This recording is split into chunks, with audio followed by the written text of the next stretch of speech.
Hello बच्चे, आज फिर हम लोग अपने क्लास में उपस्थित हो गए हैं और आज हम लोग थोड़ा सा त्रिकोणमिति से हटकर कुछ इम्पोर्टेंट पॉइंट्स है उसको हम लोग डिस्कस कर लेते हैं।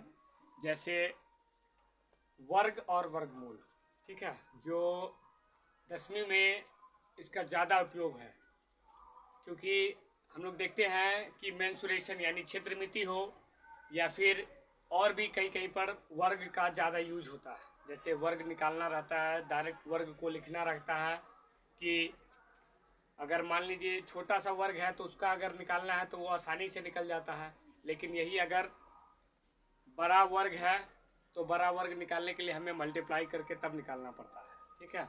लेकिन हम एक आसानी तरीके से भी, शॉर्टकट तरीके से भी हम उसको वर्ग को निकाल सकते हैं और बिना मल्टीप्लाई किए हुए उसको ध्यान में रख सकते हैं, जो एक शॉर्टकट ट्रिक है उसके द्वारा जो मैं आज बताने जा रहा हूँ और आप लोगों के बीच डिस्कस करने जा रहा हूँ, ठीक है।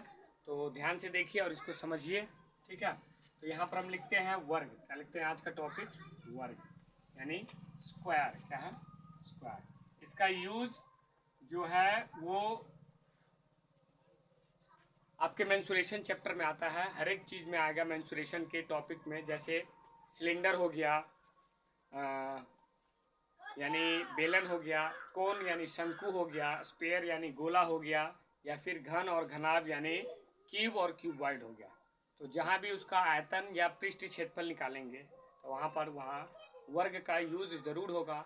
और ऐसे वर्ग आपको ध्यान रहने से क्या होता है कि समय का बचत होता है, ठीक है। तो आइए हम लोग देखते हैं। सबसे पहले 1 से 25 तक, 1 से 25 तक क्या होता है? 1 से 25 तक तो आपको वर्ग ऐसे ही नॉर्मली याद रहता है, जो आसानी से याद रहता है, जो हमेशा से आपने सीखा है और उसको यूज किया है। लेकिन 25 के बाद, ठीक है, 25 के बाद 26 से जो वर्ग रहता है, 26 से 50 तक का, ये वर्ग थोड़ा सा कठिन पड़ता है याद रखना, ठीक है। तो इसको 26 से 50 तक के वर्ग को क्या होता है कि थोड़ा सा अंडरस्टैंडिंग में दिक्कत आते रहता है, याद रखने में दिक्कत आते रहता है। तो इसको निकालने के लिए हम लोग नॉर्मली मल्टीप्लिकेशन कर देते हैं, गुना कर देते हैं, तब निकालते हैं। तो ऐसा करने का कोई ज़रूरत नहीं है, ठीक है। सबसे पहले हम 1 से लेकर 25 तक का वर्ग लिखते हैं, ठीक है, जो एक आसानी तरीका से हम लिख सकते हैं, बहुत आसानी तरीका से। तो 1 से लेकर 25 तक का वर्ग सबसे पहले हम लिखते हैं। 1 से 25 तक का वर्ग कैसे लिखेंगे, ठीक है। तो 1 से 25 तक का वर्ग लिखेंगे। सबसे पहले लिखते हैं 1 का स्क्वायर। 1 का स्क्वायर कितना होगा? 1। 2 का स्क्वायर कितना होगा? 4। 3 का स्क्वायर कितना होगा? 9। 4 का स्क्वायर कितना हो जाएगा? 16। 5 का स्क्वायर कितना होगा? 25। 6 का स्क्वायर कितना होगा? 36। 7 का स्क्वायर 49। 8 का स्क्वायर 64। 9 का स्क्वायर 81, ठीक है।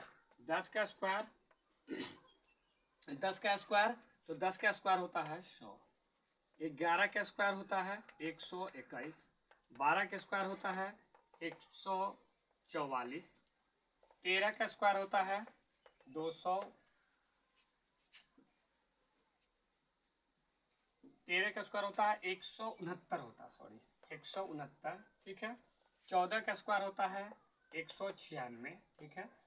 15 का स्क्वायर होता है 225।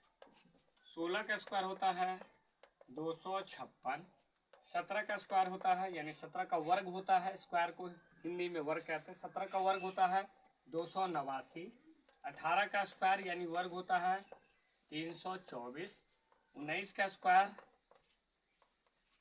19 का स्क्वायर जो हो जाता है वो आपको होता है 361, ठीक है, ठीक है, 361। और 20 का स्क्वायर आपको जो होता है वो 20 का स्क्वायर होता है 20 का स्क्वायर होता है 400, ठीक है। 20 का स्क्वायर 400। 21 का स्क्वायर जो होता है वो आपको 441। 22 का स्क्वायर जो होता है वो आपको होता है 484। 23 का स्क्वायर जो होता है वो आपको होता है 529, ठीक है। इस तरह से 24 और 25। तो 24 का स्क्वायर हम देखते हैं। 24 का स्क्वायर होता है 576 और 25 का स्क्वायर हो जाता है 25 का स्क्वायर हो जाता है 625। तो ये जनरली सभी बच्चे को याद रहता है, जो 10वीं कक्षा में है, 10वीं क्लास में है, तो जनरली ये सभी बच्चों को याद रहता है 1 से लेकर 25 तक के, ठीक है। इसमें किसी को कोई दिक्कत नहीं होता है। लेकिन इसके अलावा अगर 26 से लेकर 50 तक को अगर देखा जाए तो 26 से लेकर 50 तक का इसी के आधार पर, इसी के पैटर्न पर निकालने का तरीका है जो आप आसानी से निकाल सकते हैं। ठीक है, उसमें कोई तरह का दिक्कत नहीं आता है, परेशानी नहीं आता है। आप एक ट्रिक है जिसको अपना करके आप इजीली याद रख सकते हैं कि भाई 29 का कितना होगा, 28 का कितना होगा, 31 का कितना होगा, 39 का कितना होगा। ठीक है, तो आज मैं वही ट्रिक को बताने जा रहा हूँ और ये एक शॉर्टकट ट्रिक है और अच्छा ट्रिक है जिससे आप जनरली 26 से भी 50 तक के वर्ग को आप फाइंड आउट कर सकते हैं और याद रख सकते हैं। ठीक है, तो पहले आप 1 से 25 तक के जिसको ये भी नहीं पता है तो आप देख करके लिख सकते हैं और उसको याद रख सकते हैं, क्योंकि एग्जाम में अगर आपको डायरेक्टली जैसे मान लो 14 का स्क्वायर पूछा तो 196 होता है, अगर याद है तो आपको गुना करने का कोई जरूरत नहीं है। ठीक है, तो अब 26 से लेकर 50 तक के वर्ग को देखते हैं कि कैसे निकालेंगे बारी बारी से। ठीक है, तो सबसे पहले हम यहाँ से मिटाना चालू करते हैं और मिटाते हैं और देखते हैं। ठीक है, तो सबसे पहले हम देखते हैं, यहाँ पर लिखते हैं 26 का स्क्वायर। क्या लिखते हैं? 26 का स्क्वायर। तो ये 26 का स्क्वायर जो होता है वो 26 का स्क्वायर होता है, आप देख सकते हैं 25 का स्क्वायर होता है 625। तो अब इसके उल्टा यानी रिवर्स में चलेंगे। रिवर्स में मतलब इसके पीछे की तरफ देखेंगे और लास्ट के डिजिट को देखते हुए यहाँ पर चलेंगे। तो 26 का स्क्वायर होगा 676, 676, क्योंकि 24 का स्क्वायर होता है 576। तो ये 576 में से सिर्फ 76 वाले भाग को यानी 76 वाले भाग को इसके आगे 625 के आगे 600 आएगा, 600 से ऊपर लेके 676 लिखेंगे, यानी 26 का स्क्वायर जो होगा 676 होगा। आप करके भी देख सकते हैं, यही आएगा। तो एक इजी ट्रिक है कि 25 के आगे 26 का जो स्क्वायर लिखेंगे वो 625 के आगे 676। उसी तरह 27 का लिखते हैं, 27 का स्क्वायर। तो 27 का स्क्वायर क्या लिखते हैं, यहाँ आता है 23 का स्क्वायर होता है 529। तो 676 से आगे हमें लिखना पड़ेगा तो 729 लिखेंगे। क्या लिखेंगे? 27 का स्क्वायर लिखेंगे 729। एकदम आसानी तरीका से आप लोग देखिए, समझिए। अगर आपको पसंद आता है तो इसको ज़्यादा से ज़्यादा शेयर करें अपने दोस्तों और भाइयों के ग्रुपों में। ठीक है, और सब्सक्राइब करें, लाइक करें और चैनल को सब्सक्राइब करने के बाद कमेंट जरूर करें। ठीक है, और हमें आप सुझाव दे सकते हैं कि सर आप कुछ स्पेशल टॉपिक आप बता सकते हैं कि सर इस टॉपिक पर आप वीडियो बनाइए, तो मैं आपके लिए स्पेशल वीडियो बना के भी पोस्ट करूंगा।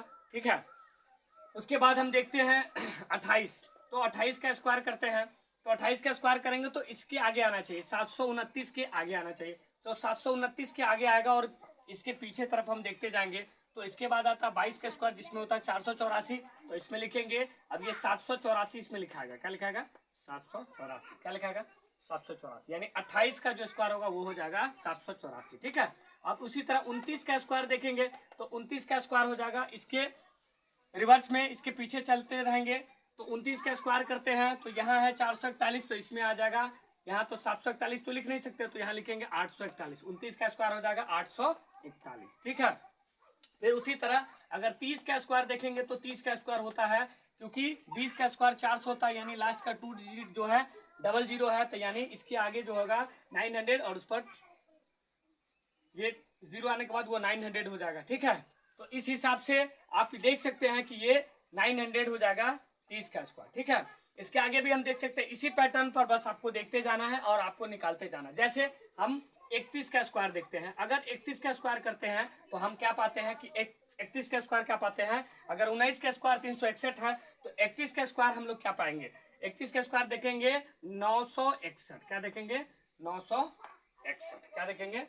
961। ठीक है, तो 961 हम लोग पाएंगे। ठीक है, अब इसके बाद देखते हैं 32 का स्क्वायर। क्या देखते हैं? 32 का स्क्वायर। ठीक है, यहाँ तक आप लोग देख लीजिए, फिर 32 का स्क्वायर हम लोग समझते हैं। ठीक है, अगर 32 का स्क्वायर करते हैं तो यहाँ से हम रब करके मिटाते हैं, इसको बाद 32 का स्क्वायर आपको बताते हैं। ठीक है, तो 32 का स्क्वायर अगर हम देखते हैं तो 32 का स्क्वायर अगर लिखते हैं 32 का स्क्वायर, तो 32 का स्क्वायर हमें क्या आता है बच्चों? तो 32 का स्क्वायर देखेंगे 961 के बाद 10 कितना आएगा? 24। कितना आएगा? 1024। फिर इसी तरह 33 का स्क्वायर देखेंगे तो 33 का स्क्वायर देखेंगे तो लास्ट का 2 डिजिट इसके हिसाब से देखेंगे तो आएगा 1089। कितना आएगा? 1089। फिर 34 का स्क्वायर देखेंगे, 34 का स्क्वायर देखेंगे तो इसका लास्ट 2 डिजिट आ रहा है 56, यानी हो जाएगा 1156, है ना। फिर 35 का स्क्वायर देखेंगे बाबू, तो 35 के स्क्वायर से हम पाते हैं ये 15 का स्क्वायर का लास्ट का 2 डिजिट है 25, तो इसको हम लिख सकते हैं 1225। ठीक है, तो ये इसी आधार पर आगे भी सो ऑन जारी रखिए और आप निकाल सकते हैं कि कितना तक, 50 तक के, इसी तरह के 50 तक के आप वर्ग निकाल सकते हैं। ठीक है, तो बच्चों एक स्पेशल हमारे नज़र में ये ट्रिक है। अगर आप लोग को भी ये ट्रिक अच्छा लग रहा है, पसंद आ रहा है, शॉर्टकट लग रहा है, तो आप इसको अपना सकते हैं और एग्जाम में इसी आधार पर बिना मल्टीप्लिकेशन किए हुए एक शॉर्टकट ट्रिक से आप याद रख सकते हैं और इसका फ़ायदा उठा सकते हैं, समय का बचत कर सकते हैं। ठीक है, तो अगर आपको अच्छा लगता है वीडियो तो प्लीज़ सब्सक्राइब जरूर करें हमारे चैनल को, लाइक शेयर कमेंट करें। धन्यवाद, थैंक यू।